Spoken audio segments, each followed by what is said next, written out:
Hello everyone. Today we are going to learn the next part of our lesson. The name of our lesson is last lesson. This is the story of a boy. The name of that boy is Franz. Once he was very late in the school. So he was very nervous because he thought that his teacher would scold him. But there was a different picture. There was no crowd and no hustle and bustle in the school. So what happened we are going to learn. बघा, मागच्या लेक्चरमध्ये आपण एक नवीन lesson सुरू केलेलं आहे. आपल्या लेसनचं नाव आहे द लास्ट लेसन. हा लेसन आहे एका मुलाचा की जो आहे लिटिल फ्रँस.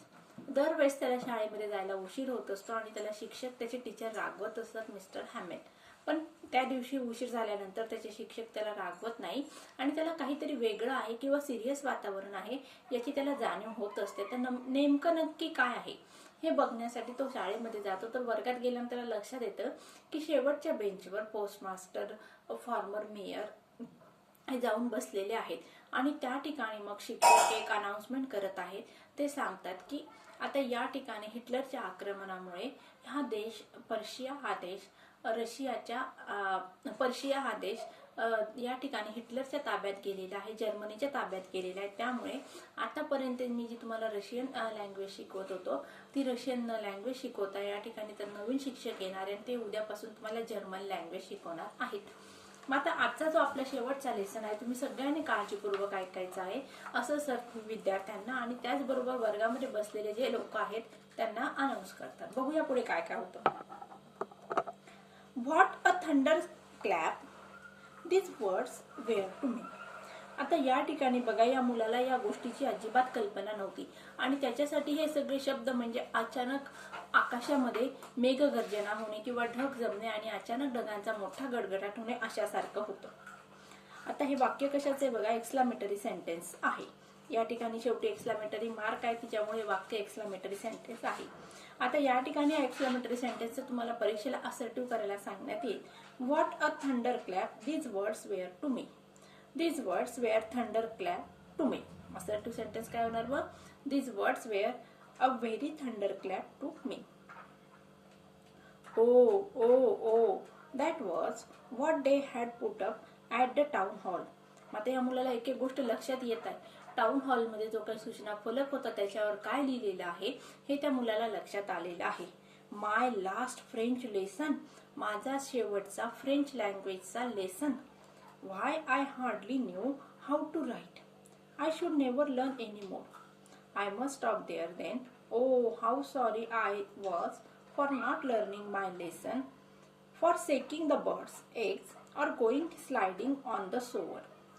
आता या ठिकाणी बघा, या मुलाला जाणीव झालेली आहे फ्रँसला की आता या ठिकाणी आपला शेवटचा फ्रेंच लँग्वेजचा लेसन आहे आणि आपल्याला तर नीट लिहिता पण येत नाही आणि वाचता पण येत नाही आणि आपण या ठिकाणी शाळेत न येण्यामागे आपण काय काय उद्योग केले त्याला ते आठवत आहेत. आपण वर्ग अटेंड न करता किंवा शाळेत रेग्युलरली न जाता आपण पक्ष्यांच्या मागे फिरणे, पक्ष्यांचे अंडे ओढणे, नदी किनारी जाऊन पोहणे असे वेगवेगळे उद्योग ह्या मुलाने केलेले होते. बघूया लाईन बाय लाईन.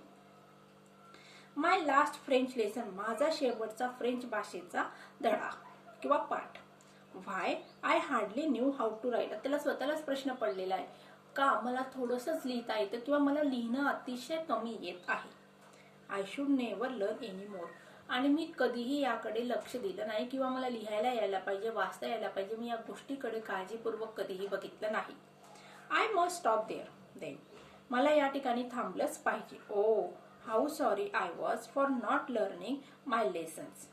मात्र तो स्वतःबद्दल त्याला वाईट वाटतंय की आपण का लेसन शिकलो नाहीत. For shaking the birds eggs, आणि मी काय केलं म्हणे, पक्ष्यांचे अंडे मी या ठिकाणी झाडाच्या ढोलीतून ओढून काढलेली आहेत. Or going sliding on the shore, आणि त्या shore is a name of the river, आणि नदी किनारी जाऊन मी त्या ठिकाणी खेळलो पोहलेलो आहे. My books that had seem such a nuisance a while ago, so heavy to carry, my grammar and my history of the saints were old friends now that I couldn't give up. हा मुलगा स्वतःची मनोअवस्था सांगत आहे की काही वेळापूर्वी माझ्यासाठी हे पुस्तक, माझं ग्रामरचं पुस्तक, हिस्ट्रीचं बुक माझ्यासाठी मूर्खासारखं वाटत होतं किंवा त्याची मला गरज नाहीये असं वाटत होतं, पण आता या ठिकाणी मला या सगळ्या गोष्टी अतिशय मौल्यवान किंवा इम्पॉर्टंट वाटत आहे. Why I was so heavy to carry. म्हणजे मला शाळेत ही पुस्तकं बॅगेमध्ये भरून आणणं सुद्धा अवजड वाटत होतं. माझं ग्रामरचं बुक, माझं हिस्ट्रीचं बुक, आणि त्याचबरोबर आता मला माझ्या जुन्या मित्रांसारखे माय वेअर ओल्ड फ्रेंड्स नाव, तर माझे जुने मित्र झालेले होते, that I couldn't give up, पण त्यांना मी सोडू शकत नव्हतो. And mister Hamel too, the idea that he was going away, that I should never see him again. आणि ही कल्पना की मिस्टर हॅमेल आता या ठिकाणाहून जात आहे आणि मी त्यांना परत भेटू शकणार नाही किंवा ते मला शिकवू शकणार नाही, made me forget all about his ruler and how cranky he was. आणि मला आता ह्या गोष्टीमुळे सगळ्या गोष्टी विसरायला भाग पडत आहे. कारण मिस्टर हॅमेल यांचा या शाळेतील किंवा या वर्गामधील शेवटचा फ्रेंच लँग्वेजचा लेसन आहे आणि ते मला आता परत कधीही भेटणार नाही किंवा ते मला कधीही शिकवणार नाही.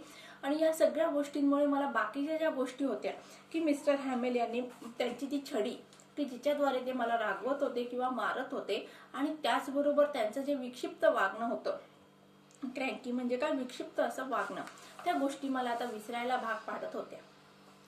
Poor man. It was in honour of this last lesson that he had put on his fine Sunday clothes.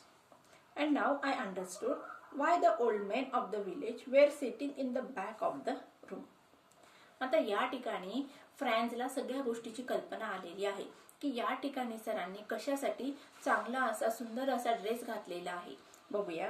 Poor man. It was in honour of this last lesson that he had put on his fine Sunday clothes. Honour म्हणजे काय, आता सरांचा या शाळेतील किंवा वर्गातील शेवटचा lesson होता की जो त्या आता मुलांना शिकवणार होते, आणि त्या लेसनच्या सन्मानार्थ सरांनी एक चांगला असा ड्रेस घातलेला होता की जो सर फक्त संडेला चर्चमध्ये जाऊन प्रेयर करताना घालत असायचे. Now I understood why the old men of the village were sitting there in the back of the room. आणि आता मला लक्षात आलं म्हणे की गावातील जे वृद्ध लोक आहेत ते पण या ठिकाणी का येऊन बसलेले आहेत.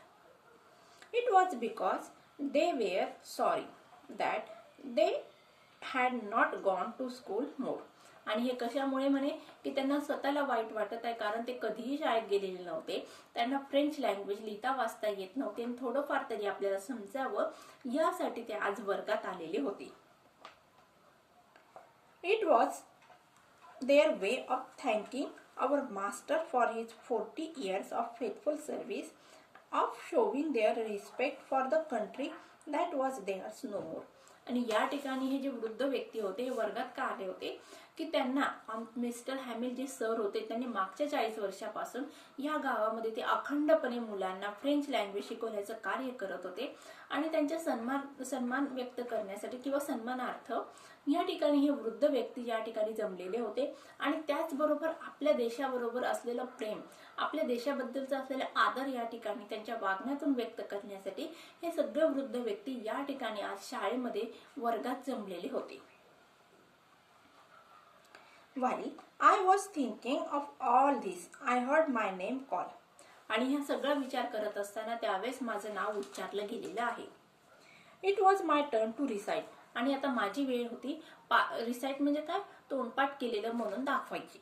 I had not learned my participle, so I could not say a single word. Me participle बद्दल म्हणजे धातू साधित या चॅप्टर बद्दल मी काही अभ्यास केलेला नव्हता, त्यामुळे मला एकही शब्द बोलता येत नव्हतं. ज्यावेळेस लिटिल फ्रँसचा नंबर आलेला आहे, सरांनी त्याला समोर बोलवलं आणि सांगितलं की मी काल जे शिकवलं होतं ते ग्रामरचं चॅप्टर मधलं तुम्हाला सांग किंवा बोलून दाखव. त्यावेळेस लिटिल फ्रँस हा काही बोलू शकलेला नाही आहे. I heard mister Hamel say to me. आणि त्यावेळी मग सरांनी काय बोलले ते आपल्याला बघायचंय. आता या ठिकाणी सरांची प्रतिक्रिया कशी असणार, रेग्युलर वेळेवर सर त्याला रागवतील, चिडतील किंवा मारतील, पण आता या ठिकाणी सर काय बोलले ते आपल्याला नेक्स्ट पॅसेज मध्ये बघायचं. I don't scold you little Franz, you must feel bad enough. See how it is. Every day we have said to ourselves, bah I have plenty of time, I will learn it tomorrow.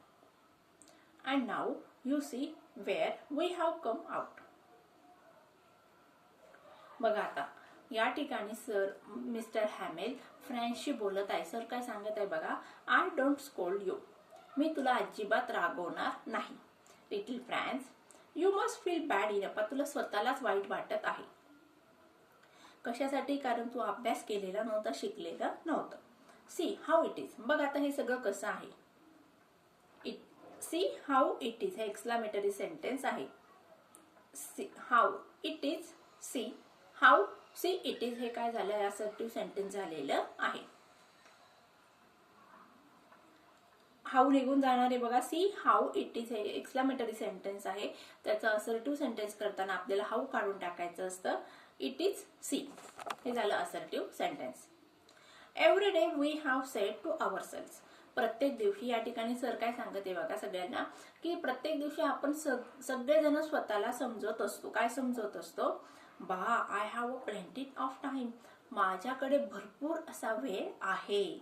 I will learn it tomorrow, आणि मी उद्या अभ्यास करणार. आज मला bore होत आहे, मला आज शिकायचं नाही आहे, मी कशासाठी आज अभ्यास करू, अशी आपण वेगवेगळी कारणं सांगतो आणि मी उद्या अभ्यास करेल असं सांगून आपण अभ्यासाला कारण देत असतो किंवा त्या ठिकाणून निसटण्याचा प्रयत्न करत असतो. But now you see where's we have come out, पण बघा आता आपण कुठे येऊन पोहोचलेलो आहे. That's the great troubles with Alex, she put off learning tomorrow. आणि या ठिकाणी बघा अलेक्स हे जे शहर होतं, या ठिकाणी अलेक्स या शहरावर खूप मोठं संकट आलेलं आहे. म्हणजे या ठिकाणी लिटिल फ्रँसची शाळा आणि त्याचं गावाचं नाव काय आहे तर Alex. She put off learning tomorrow.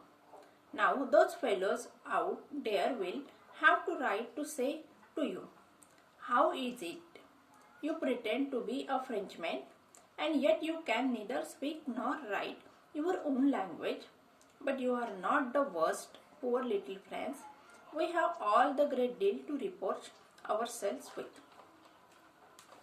या ठिकाणी सर काय सांगते बघा लिटिल फ्रेंड्सला, बघा आता now those fellows out there will have to right to say to you. आता हे जे बाकीचे मूळ विद्यार्थी आहेत म्हणे ते तुला थोडंफार काही सांगू शकतात. आता या ठिकाणी उद्यापासून वर्ग होणार नाहीये, फ्रेंच लँग्वेज शिकवली जाणार नाहीये. How is it, you pretend to be a Frenchman, तू स्वतःला काय दाखव, प्रिटेंड म्हणजे काय, ढोंग करत आहे की तू फ्रेंचमॅन आहे.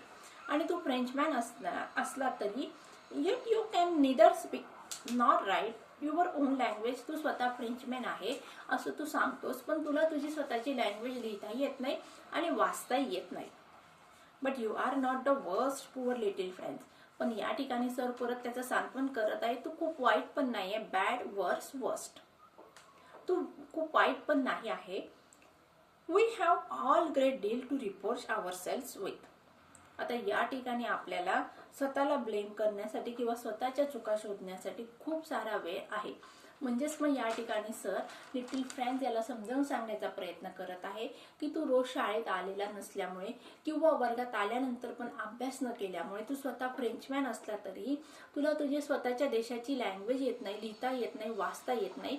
आणि या ठिकाणी बघ आता वेळ काय आलेली आहे की आपण प्रत्येक जण आपल्या स्वतःला समजत असतो की माझ्याकडे भरपूर वेळ आहे, मी आज कशासाठी अभ्यास करू, मग उद्या अभ्यास करणार. आणि बघ आता काय होऊन बसलेलं आहे, आपल्या देशावर किंवा आपल्या शहरावर हिटलरचं राज्य आलेलं आहे आणि या ठिकाणी आता आपल्याला आपली भाषा शिकण्याचा अधिकार राहिलेला नाही आहे. या ठिकाणी बघ तू स्वतःवर विचार कर आणि तुझी काय गत झालेली आहे ते तुला बघायचं आहे. Your parents were not anxious enough to have you learn.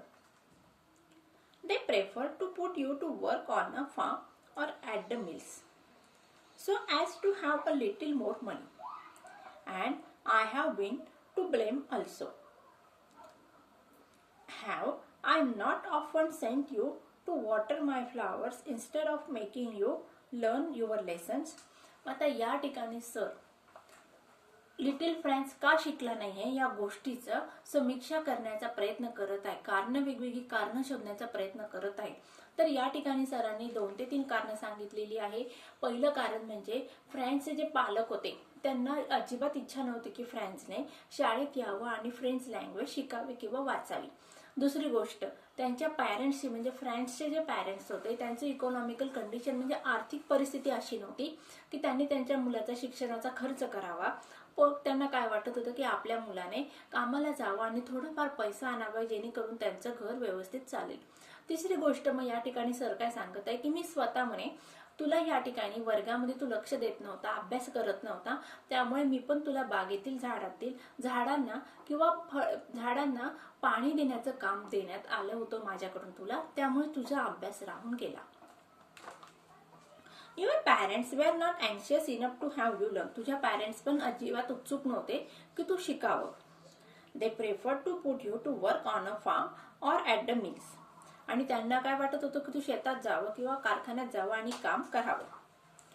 As to have a little more money. आणि त्यामुळे त्यांना थोडाफार पैसा मिळेल. I have been to blame also. आणि मी स्वतःला पण दोष देत आहे. या ठिकाणी मिस्टर हॅमेल फ्रेंड्सशी बोलत आहे. Have I not often sent you to water my flowers. मी तुला नेहमीच पाठवलं नाही का माझ्या झाडांना पाणी देण्यासाठी. Instead of making you learn your lesson. त्याच्याऐवजी मी म्हणजे तू वर्गात बसून अभ्यास न करता मी तुला झाडांना पाणी टाकण्यासाठी पाठवलेलं होतं. यामुळे फ्रेंड्स तू अभ्यासात मागे पडलेला आहे असा पश्चाताप सरांना आलेला आहे. बघूया पुढे. Then from one morning to another mister Hamel went on to talk of the French language, saying that it was the most beautiful language in the world. आता या ठिकाणी बघा काय सांगितलंय. Then from one thing to another. आणि या ठिकाणी एका गोष्टीपासून दुसऱ्या गोष्टीपर्यंत म्हणजे या ठिकाणी सरांनी बोलायला सुरुवात केलेली आहे. आणि या ठिकाणी सरांचं बोलणं संपत नाहीये, तर त्या ठिकाणी नंतर ते कुठपर्यंत येऊन पोचले बोलता बोलता. Mister Hamel went on to talk of the French language. मग आता ते मूळ मुद्द्याकडे आलेत. कुठला मुद्दा आहे मूळ? French लँग्वेजचा. saying that it was the most beautiful language in the world. आणि सरांनी काय सांगितलं मिस्टर हॅमेल सरांनी की फ्रेंच लँग्वेज जगातील सर्वात सुंदर अशी भाषा आहे. We must guard it among us and never forget it because. मग या ठिकाणी सरांनी काय सांगितलं, फ्रेंच लँग्वेज ही जगातील सगळ्यात सुंदर अशी लँग्वेज आहे आणि आपण तिचं गार्ड म्हणजे काय रक्षण केलं पाहिजे. Never forget it. आपण तिला विसरायला नको पाहिजे. म्हणजे आपल्या जे आपण कॉमन जे पीपल आहोत, पर्शियन जे पीपल आहोत, त्यांना फ्रेंच लँग्वेज लिहिता वाचता आली पाहिजे. म्हणजे आपल्याला जर बोलता आलं तर ही लँग्वेज पुढच्या पिढीकडे जाईल आणि त्यामुळे काय होणार आहे, या लँग्वेजचं काय होणार आहे, संवर्धन होणार आहे आणि त्याचबरोबर जतन पण होणार आहे. Because when a people are enslaved as long as they hold fast to their language. आणि यावेळेस काय सांगतायत सर, बघा ज्यावेळेस मग लोक गुलाम बनत असतात त्यावेळेस मग त्यांच्यावर खूप सारी बंधनं येत असतात. त्यांना जे पाहिजे किंवा त्यांच्या देशाची भाषा सुद्धा त्यांना बोलण्याचा अधिकार नसतो. It is as if they had the key to their prison. Then he open. आणि मग बघा मग ही लँग्वेज म्हणजे आपली जी भाषा आहे मातृभाषा, ती मातृभाषा म्हणजे काय असणार आहे मग, तर ही की आहे म्हणजे चावी असणार आहे आणि ती चावीच मग आपल्याला जेलमधून बाहेर काढणार आहे. मग या ठिकाणी मिस्टर हॅमेल सर यांना काय सांगायचं आहे मग की जर आपल्याला आपल्या देशातील लोकांशी आपल्या देशातील भाषेच्या द्वारे संवाद साधता आला तर आपण एकमेकांना संघटित करूया आणि देशाविरुद्ध लढणारे, देशाविरुद्ध ज्यांनी आक्रमण केलं आहे त्यांच्या विरुद्ध लढण्यासाठीची ताकद आपल्याला मिळणार आहे. पण त्यासाठी आपल्याकडे माध्यम कुठलं पाहिजे, तर आपल्या देशाची लँग्वेज फ्रेंच लँग्वेज, की जेणेकरून आपण एकमेकांशी संपर्क साधून उठाव करून क्रांती करून स्वातंत्र्य परत मिळवू शकतो. Then he opened a grammar and read us our lesson. I was amazed to see how well I understood it. आणि त्यानंतर मग सरांनी पुस्तक ओपन केलेलं आहे, ग्रामरचं व्याकरणाचं पुस्तक ओपन केलं, उघडलेलं आहे and read us our lesson. आणि सरांनी लेसन किंवा पाठ वाचायला सुरुवात केली. आणि या ठिकाणी I was amazed to see how well I understood it. आणि या ठिकाणी फ्रेंड्सला पण आश्चर्य वाटलेलं आहे की तो स्वतः किती छान त्याला तो लेसन समजलेला आहे. All he said seem so easy so easy. आणि सरांनी जे काही सांगितलं होतं ते मला खूप पटकन समजत होतं. I think to that I had never listen so carefully that he had never explain everything with so much patience. आता या ठिकाणी फ्रेंड्स काय करत आहे, तो स्वतःला दोष देत आहे की मी सरांनी शिकवलेलं काळजीपूर्वक ऐकलं नाही. आणि त्याचबरोबर सरांनी पण पेशंटली म्हणजे काय सहनशीलतेने किंवा विद्यार्थ्यांना येणार नाही त्यांची क्षमता बघून न चिरता त्यांनी शिकवलं नव्हतं. It seem almost as if the poor man wanted to give us all he knew before going away. आणि या ठिकाणी आता सरांनी जे आम्हाला शिकवत होते ते मला कसं वाटत होतं म्हणे की सरांना आता या ठिकाणून जाण्यापूर्वी सगळं त्यांच्याजवळ जे काही आहे ते सगळं आम्हाला देऊन जायचं आहे. And to put it all into our heads at one stroke. आणि आमच्या मेंदूमध्ये जे काही आहे फ्रेंच लँग्वेज त्यांना भरून टाकायची आहे एका दमामध्ये. त्यांना संपूर्ण फ्रेंच लँग्वेज आम्हाला शिकवायची आहे असं मला वाटत आहे. बघा विद्यार्थ्यांना, आता आपण ह्या पार्टमध्ये काय बघितलेलं आहे, सरांनी विद्यार्थ्यांना सगळी पार्श्वभूमी समजावून सांगितलेली आहे आणि शेवटचा लेसन घ्यायला सुरुवात केलेली आहे. आणि या ठिकाणी सरांचं आणि फ्रेंच यांचं जे संभाषण झालेलं आहे आणि ते यानंतर आता पुढे काय होतं ते आपल्याला नेक्स्ट लेसनमध्ये बघायचं आहे. So students, thank you very much.